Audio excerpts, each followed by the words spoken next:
काँग्रेसचे सांगोल्याचे तालुका अध्यक्ष अभिषेक कांबळे माझ्यासोबत आहेत आणि सांगोला विधानसभा मतदारसंघाच्या अनुषंगानं मला त्यांच्याशी काही महत्त्वाच्या विषयावरती चर्चा करायची आहे। खरं तर शेतकरी कामगार पक्ष म्हणजे पुरोगामी पक्ष अशा पद्धतीचं जे काही चित्र आहे ते संपूर्ण महाराष्ट्रात आहे। मात्र 2 दिवसापूर्वी तुमचं एक भाषण ऐकलं होतं आणि त्याच्यामध्ये तुम्ही म्हणाला होता काय आरोप केले होते सध्या शेतकरी कामगार पक्षाचे जे काही उमेदवार आहेत बाबासाहेब देशमुख, काय नक्की प्रकरण आहे, तुमचा काय आक्षेप आहे? यापूर्वी 3 वर्ष जेव्हा बाबासाहेब देशमुख या ठिकाणी सांगोल्यामध्ये आले त्यावेळेला महाविकास आघाडी म्हणून आम्ही एकत्रित काम करत होतो। त्यावेळेला वारंवार आम्ही त्यांना महाविकास आघाडी म्हणून जेव्हा काँग्रेसला राहुल गांधींची जेव्हा ईडी चौकशी लागली किंवा त्याच्यानंतर संभाजी भिडे यांची अनेक वक्तव्य आली त्यावेळेला वारंवार आम्ही त्यांना प्रयत्न केला की आपण ह्या आंदोलनामध्ये सहभागी व्हा, विरोध करा ह्या गोष्टीला। त्यावेळेला बाबासाहेब देशमुखांची भूमिका ही तटस्थ किंवा मदत न करण्यासारखी किंवा विरोध न करण्याची होती। त्याच्यानंतर मध्ये आपण पाहिलं असेल की जेव्हा ज्या स्वर्गीय गणपतराव देशमुख साहेबांनी जे उभी हयात पुरोगामी विचार आणि प्रतिगामी विचाराला विरोध करण्यामध्ये घालवली, त्या स्वर्गीय आबासाहेब देशमुखांच्या पुतळ्याचं उद्घाटन जेव्हा तुम्ही देवेंद्र फडणवीसांच्या हस्ते करता तिथं स्वर्गीय आबासाहेब देशमुखांच्या विचाराला तुम्ही गद्दारी केलेली किंवा त्याला हे केलेलं आहे। आमचा आक्षेप तो आहे की तुम्ही फडणवीसांनाच त्या कार्यक्रमाला का बोलवलं? महाराष्ट्रामध्ये अनेक मोठमोठे नेते होते, त्याच्यामुळे ही जी भूमिका आहे शेतकरी कामगार पक्षाची ही निश्चितपणाने संशयास्पद होती आहे आणि आम्हाला ती वाटते। लोकसभेच्या निकालामध्ये खरं तर ह्या सांगोला तुमचा विधानसभा मतदारसंघ ज्या माढा लोकसभा मतदारसंघात येतो त्या सगळ्या तालुक्यामध्ये मोहिते पाटलांना लीड आहे, मात्र तुमच्या सांगोल्यामध्ये मात्र तशी परिस्थिती नाही। असा आरोप होतो की शेतकरी कामगार पक्षाच्या काही लोकांनी भाजपचं काम केलं, तर तुम्हाला त्या संदर्भात काय माहिती आहे? नाही, निश्चितपणाने मला मी सांगण्यापेक्षा माढा लोकसभा मतदारसंघाचे खासदार आदरणीय धैर्यशील मोहिते पाटील साहेब यांनीच, तुम्ही जर महूद भागामध्ये जेव्हा त्यांचा सत्कार समारंभाचा मोठा कार्यक्रम झाला होता आणि कोळ्यामध्ये झाला होता त्यावेळेला आदरणीय धैर्यशील भैयांनी स्वतः स्पष्टपणाने सांगितलं होतं की कॉन्ट्रॅक्टरसोबत घेऊन फिरू नका, कारण त्यांनी माझ्या लोकसभेच्या वेळेला गद्दारी केलेलं आहे। इथं स्पष्ट आहे ना, स्वतः खासदारांनी सांगितलेलं आहे की त्या शेतकरी कामगार पक्षातले जे ठेकेदार आहेत त्यांनी त्या ठिकाणी भारतीय जनता पक्षाचे पैसे वाटलेले आहेत आणि त्याच्यामुळेच ही लीड गेलेलं आहे। आणि एवढी स्पष्ट भूमिका असताना पुन्हा तुम्ही ते ठेकेदार घेऊन फिरता म्हणजे ह्याचा अर्थ स्पष्ट आहे की बाबासाहेब देशमुखांचा यावेळेला छुपा पाठिंबा होता भाजपला। बाबासाहेब देशमुख शेतकरी कामगार पक्षाचे किंवा आबासाहेबांचे खरे वारसदार आहेत काय वाटतं? नाही, मग वारसदार हा रक्ताचा निश्चितपणा नसतो पण तो प्रॉपर्टीसाठी असतो। जेव्हा वारसदार होतो राजकारणामध्ये तो विचाराचा असतो।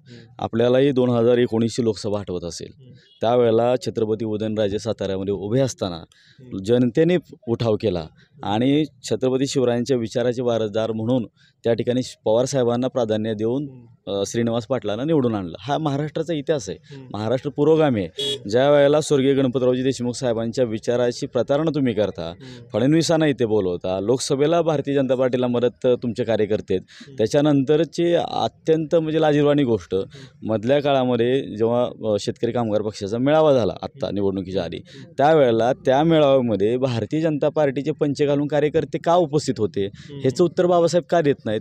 आणि मी माझे मुस्लिम बांधवांच्या जेव्हा काही आमच्या बैठक झाल्या काँग्रेस म्हणून त्यावेळेला मी त्या मुस्लिम बांधवांना हाच प्रश्न केला की बाबासाहेब देशमुख RSS किंवा भिडेंच्या विरोधात का बोलत नाहीत?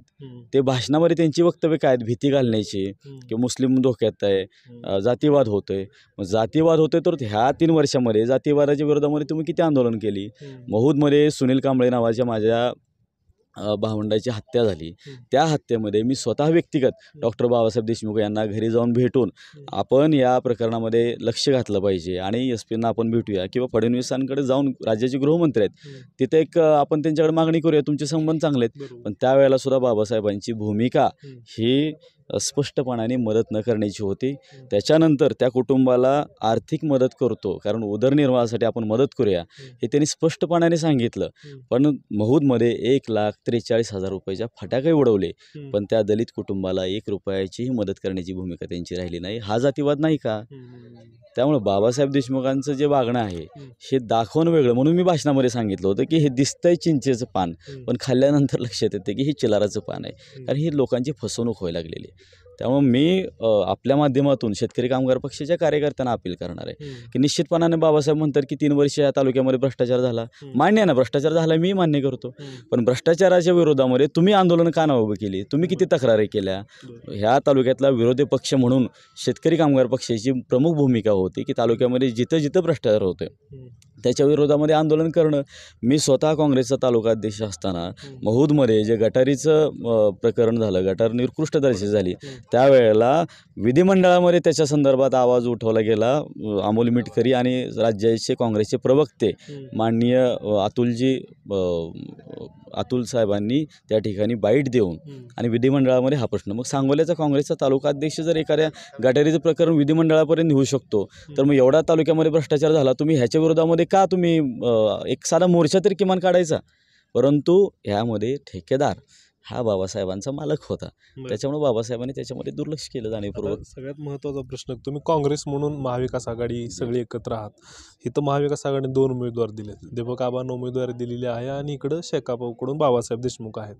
तुम्ही काँग्रेस म्हणून दीपक आबाच्या पाठीमागं काय कारण काय? या ठिकाणी मी आवर्जून आपल्याला सांगणार आहे की काँग्रेसची भूमिका स्पष्ट करत असताना आमचे जिल्ह्याचे नेते आदरणीय जिल्हाध्यक्ष धवलसिंह मोहिते पाटील साहेब, त्याच्यानंतर प्रदेशचे अध्यक्ष आदरणीय नाना पटोले साहेब यांच्याशी चर्चा केल्यानंतरच आम्ही हा पाठिंबा दिलेला. त्यानंतर आमचे नेते झपके सरांनी शिंदे साहेबांशी ह्या संदर्भातली चर्चा केलेली आहे आणि आम्ही काँग्रेसची भूमिका स्पष्ट करत असताना दीपक आबांना उद्धवजी ठाकरे साहेबांना प्राधान्य दिलं पाहिजे. कारण इथं पुरोगामी म्हणून लोकसभेला प्रतिगामी वागायचं आणि विधानसभेला तुम्ही पुरोगामी होणार, ही जी फसगत आहे ही खपवून आम्ही घेणार नाही.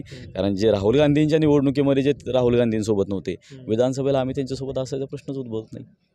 बाबासाहेब त्यांच्या सोयीचं पुरोगामीपणा निश्चितपणाने स्पष्टपणाने मी सांगतोय की त्यांचं सोयीचंच आहे राजकारण.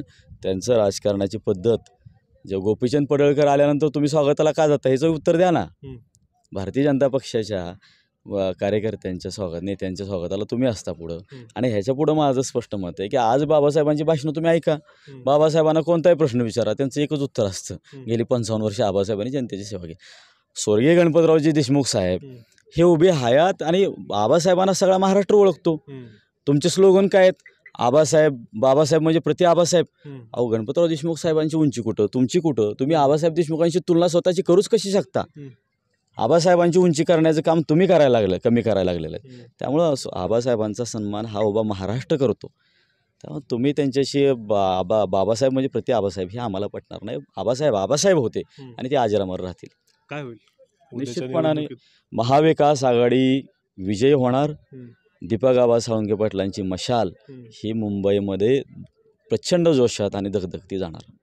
विधानसभा सुरू व्हायच्या आधी अनिकेत देशमुख आणि बाबासाहेब देशमुख यांच्यामध्ये संघर्ष होता, तो मिटला. तुम्ही आता मतदारसंघामध्ये फिरताना तुम्हाला काय वाटतंय, ते खरंच संघर्ष मिटला आहे का उगाच सगळं असं लोकांना दाखवायसाठी? नाही, अत्यंत चांगला आपण प्रश्न उपस्थित केला. मला आवर्जून जनतेला सांगायचं आहे की आपल्याला माहिती असेल की लोकसभेला डॉक्टर अनिकेत देशमुख साहेबांना उमेदवारी मिळावी यासाठी पहिली मागणी ही सांगोला तालुका काँग्रेसच्या वतीने आम्ही केली होती. आणि आमचा मागणी करण्याचा उद्देश हा होता की या महाराष्ट्रामध्ये अत्यंत दुर्दैवाची बाब आहे की आजपर्यंतच्या इतिहासामध्ये जनतेतून धनगर समाजाचा खासदार कधी निवडून गेलेला नाही.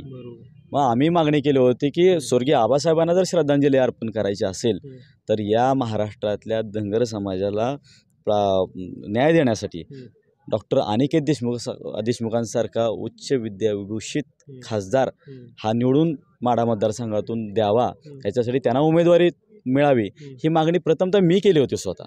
त्यावेळेला सुद्धा मला जनतेला प्रश्न विचारायचा आहे किंवा अनिकेत देशमुख साहेब स्वतः ह्याचं उत्तर देतील. त्यावेळेला अनिकेत देशमुखांच्या उमेदवाराला विरोध कोणी केला ह्याचं उत्तर बाबासाहेबांनी द्यावं. मग हा धनगर समाजावरती बाबासाहेब देशमुखांनी केलेला अन्याय नाही का? बाबासाहेबांनी विरोध केला होता.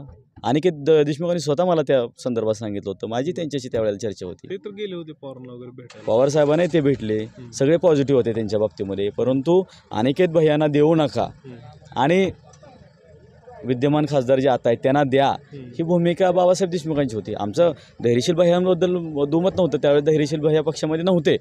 त्यामुळे आम्ही या ठिकाणी महाविकास आघाडीतून अनिकेत देशमुखांना जर उमेदवारी त्यावेळेला लोकसभेला मिळाली असती तर उपेक्षित जो महाराष्ट्रामध्ये राहिलेला धनगर समाज आहे, माझा बांधव आहे, त्या धनगर समाजाला जनतेतून पहिला खासदार निवडून दिल्लीमध्ये गेला असता आणि स्वर्गीय आबासाहेबांना श्रद्धांजली दिल्लीमध्ये अर्पण झाली असती. बाबासाहेबांनी अनिकेतवर अन्याय केला, 100% अन्याय केलेला उभ्या महाराष्ट्राला माहिती आहे. अनिकेत भैया आज जरी सोबत असले तरी अनिकेत भैयांची टीम कुठेही सक्रिय नाही आणि त्यांच्या मनामध्ये मला सारा प्रश्न विचारते, आमचे नेते जुने आदरणीय चंद्रकांत दादा देशमुख का प्रचारात दिसत नाहीत, ह्याचाही प्रश्न विचारला पाहिजे बाबासाहेबांना, कारण त्यांना हे पटलेलं नाही.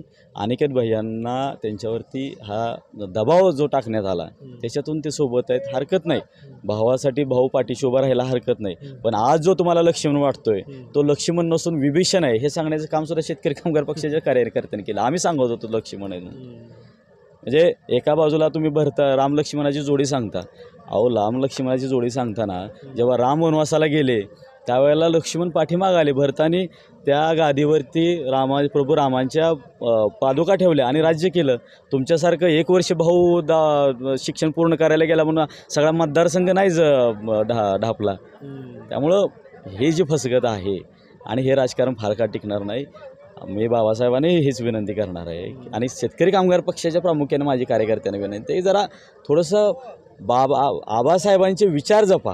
पुरोगामी विचार जपणं आणि पुरोगामी विचार चालवणं हीच खरी आबासाहेबांना श्रद्धांजली. भावनिकतेला बळी पडू नका. ही निवडणूक डॉक्टर बाबासाहेब देशमुख विरुद्ध दीपक आबा विरुद्ध शहाजीबापू पाटील आहे, आबासाहेब विरुद्ध नाही. स्वर्गीय आबासाहेबांनी त्याच वेळेला मग वारसदार अनिकेत भैयांना डिक्लेअर केलं होतं. मग अनिकेत भैया जर उमेदवार असते तर ते खरे आबासाहेबांच्या विचाराचे उमेदवार राहिले असते. धन्यवाद.